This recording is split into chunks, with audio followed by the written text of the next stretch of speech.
দের ফেরাতে চালু হলো বিধি।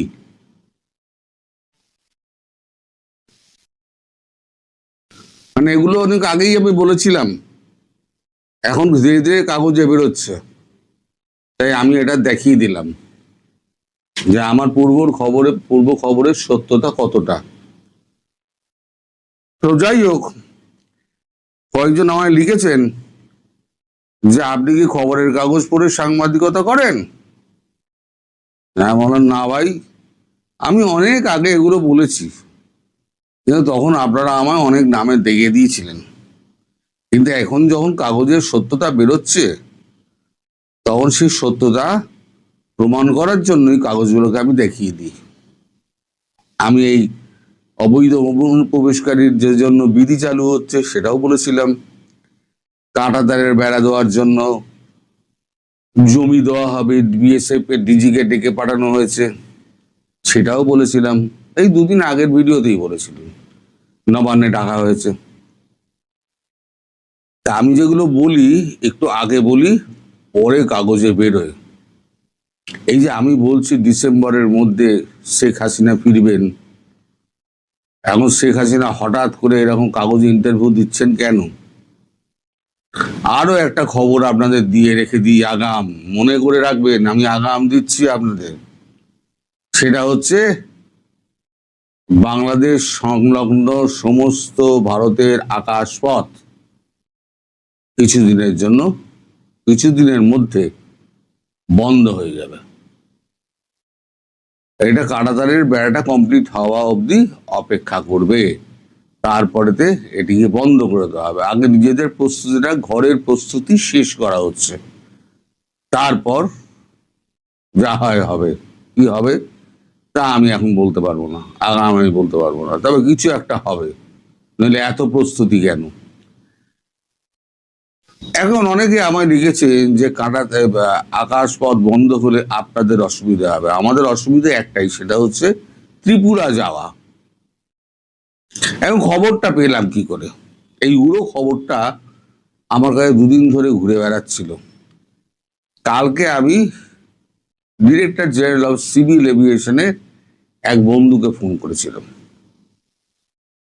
তিনি আমাকে গাঁই গুঁই করে বললেন যে হ্যাঁ, এরম একটা জিনিস হতে পারে, তার ইঙ্গিত পাওয়া যাচ্ছে না। কিরাম ইঙ্গিত? না, যে সমস্ত রুট গুলো আছে, যারা ওই রুটে কলকাতা ত্রিপুরা চালায়, সেই সমস্ত এয়ারলাইন্স গুলোকে জানিয়ে দেওয়া হয়েছে যে আপনারা রুট পরিবর্তন করে অসম হয়ে আপনারা ত্রিপুরা পৌঁছান, যথাশীঘ্র সম্ভব আপনারা রুট পরিবর্তন করুন। একই জিনিস ডিজিসিএ কে বলা হয়েছে। এখন ডিজিসিএ এর কাজ হচ্ছে, আর এয়ারলাইন্স এর কাজ হচ্ছে, এয়ারলাইন্স কোম্পানিগুলোর কাজ হচ্ছে, ডিজিসিএ এর কাজ হচ্ছে রুটকে পরিবর্তন করা। ওখানে অনেকগুলো প্লেন যাওয়া আসা করে, তার মধ্যে আবার একটা রুট এবং উচ্চতা খুঁজে বার করা। সব কটা কিন্তু আসাম কিন্তু যায়, আমাদের প্লেনগুলো সব কিন্তু হিমালয়ের পাশ দিয়ে। আপনি যদি বাঁদিকে বসেন আসামের প্লেনে, বাঁদিকে বসলে আপনি এভারেস্টের চূড়ো দেখতে পাবেন। তার ওই দিক দিয়ে গিয়ে আপনার ডান দিকে শিলচর হয়ে আসাম ঢুকে যায়। এখন সেই পথেই ত্রিপুরা যাবে। এর জন্য কি হবে? সময়ের একটা ব্যাপার আছে, ভাড়ার একটা ব্যাপার আছে, নতুন টাইম শিডিউল তৈরি করতে হবে, সব কটা বিমান কর্তৃপক্ষকে জানাতে হবে, তারা আগাম প্রস্তুতি নিয়ে এইবারেতে ভাড়া ঠিক করে তাদের ওয়েবসাইট সমস্ত চেঞ্জ হবে, টিকিটের দাম পরিবর্তন হবে। এ একটা বিরাট ব্যাপার, তাই আগে থেকে এগুলোকে জানিয়ে দেওয়া হয়েছে। এখন তার থেকে আমার মনে হলো হঠাৎ কাঁটাতারের বেড়া, তারপরে জমি 75 একর জমি দেওয়া, অনুপ্রবেশ বিধি চালু করা, এবং খুব শীঘ্রই এনআরসিও চালু হবে। অনেক আগে বলে রেখে দিচ্ছি, আজকে আবার বলে দিলাম। তো এরপরে যেটা হবে আন্দাজ করতে পারছি আমি, এবং আমার আন্দাজ সঠিকভাবে প্রমাণিত হবে যে আপনাদের এয়ার রুটটা বন্ধ হয়ে যাচ্ছে। অর্থাৎ জলে স্থলে অন্তরিক্ষে বাংলাদেশকে বেঁধে দেওয়া হলো। জমি দিয়ে বেঁধে দেওয়া হলো, আকাশপথে বেঁধে দেওয়া হলো, আর এদিকে আপনাদের ওই আমেরিকার নৌবহর আসার আগে শোনা যাচ্ছে যে আমাদের একটা যুদ্ধ জাহাজ সমুদ্র সীমার কাছাকাছি থাকবে, রওনা দিয়েছে। বিক্রম বা ত্রিশূল কিছু একটা হবে, যুদ্ধ জাহাজ, এবং দুটো আপনার নিউক্লিয়ার সাবমেরিন ওই দিকে রওনা দিয়েছে, চট্টগ্রাম বিমানবন্দরের ওদিকে। অতএব জলে, স্থলে, অন্তরিক্ষে বাংলাদেশকে বেঁধে ফেলার একটা পরিকল্পনা ভারত করে ফেলেছে, যাতে কোনো দিক দিয়ে কেউ না পালাতে পারে। তারপর কি হবে সে তো ভগবানই জানে, সে তার আমি বলতে পারবো না।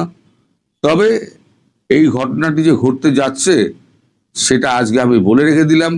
পরে আবার বলবেন না কাগজে বেরিয়েছে, আপনি আবার দেখাচ্ছেন, তার মানে কি আপনি কাগজ পড়ে খবর করেন? আমি কাগজটা পড়ি তখনই মানে নিজের মানে ওই যে পূর্বের কথাটা প্রমাণিত হচ্ছে দেখানোর জন্যই আমি কাগজটা দেখাই। মানে শেখ হাসিনা ডিসেম্বরের মধ্যে ফিরবেন, এই কথাটা আমি এত আগে বললাম কি করে? এবং তারপরেও বলেছি শেখ হাসিনা ডিসেম্বর অব্দি হয়তো অপেক্ষা করতে হবে না, তার আগেই হয়ে যাবে। এই যা চিরবিরানি দেখছি, এত লাফালাফি কেন?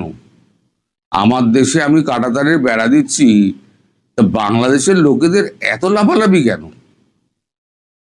আসলে চোরাচালানটা বন্ধ হয়ে যাবে, অনুপ্রবেশটা বন্ধ হয়ে যাবে। এখানে যে চাকরি করে চোরাচালান অনুপ্রবেশ করে, তার তো অর্থ যায়। এখান থেকে যে মালগুলো নিয়ে গিয়ে বেচে, সে তো বেশি দামে বেচে, তার তো অর্থ যে বেচছে তার কাছে যাচ্ছে। এইগুলো সমস্ত বন্ধ হয়ে যাচ্ছে বলে গায়ের এত তীব্র জ্বালা। প্রত্যেকটা দেশই, আপনি তো আপনার দেশটা আপনি কাঁটাতারের বেড়া দিন না, কি মানা করেছে আপনাকে? আপনার সীমান্তে যদি আপনি কাঁটাতারের বেড়া দেন, আপনাকে কেউ বারণ করবে? কেউ বারণ করবে না। আপনার জমিতে পাঁচিল দিয়ে আপনি দিতেই পারেন, ভারতও দিচ্ছে। তা আপনার চিরবিরানি হচ্ছে কেন? সব সময় যা হচ্ছে ভারতের, এই যে আমেরিকাতে 5টা মুসলিম যুবককে মসজিদের মধ্যে ঢুকে গুলি করে মেরে দিল। ওই আপনাদের তো একটা কথাও তো বললেন না আপনারা। আমেরিকার প্রভুত্ব, একজন তো কোরআনকে রাস্তার উপরে জ্বালিয়ে লাথি মেরে ছুঁড়ে ফেলে দিল, আপনারা তো একটা কথা বললেন না। এইটা যদি ভারতবর্ষে কোনো মন্দির বা মসজিদের সামনে হতো, তাহলে এতক্ষণে সব গজওয়াতুল হিন্দের একেবারে মানে স্লোগানে ভরে যেত, আর ভারত দখলের জন্য সব চিন্তা আরম্ভ হয়ে যেত। কি করে ভারত দখল করবে? ওই ল্যাংড়া পায়ে এখন মমতা দিত নেই, আর তো ভারত দখলের স্লোগান তো আর হবে না।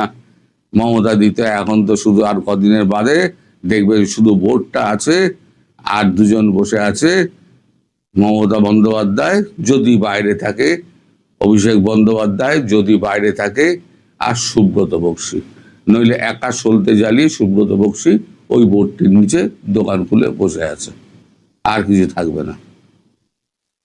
সুতরাং আপনাদের যত স্বপ্ন ছিল সব স্বপ্ন ভঙ্গ হয়েছে বলে আপনাদের এত চিরবিরিনি হচ্ছে।